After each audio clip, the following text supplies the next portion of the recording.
පොඩි ප්‍රශ්නයක් අහන්න දයියගෙන්. ඔය ජීවිතේ මේ වෙනකොට කී පාරක් කියලා තියෙනවද මම කියන විදිහටම කියන්නද? මම හිතුවේ නෑ අරු මට මෙහෙම කරයි කියලා. එහෙම කියවිලා නැද්ද?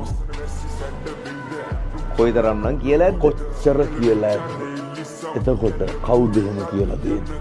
කවුද එහෙම කරලා තියෙන්නේ? කවදාවත් අර දුරින් හිටපු මිනිස්සු හින්දා එහෙම කියන්න වෙලා තියෙනවද? නෑ. ළඟ හිටපු කෙනෙක්. ළඟම හිටපු කෙනෙක්. ඉතින් කොහොමද හිතාගන්නේ එහෙම වෙයි කියලා? අන්තිමේට කියනවා මම හිතුවේ නෑ ඌ මට එහෙම කරයි කියලා. ඇත්ත. මේ ලෝකෙ හිතන දේ වෙන්නේ නෑ.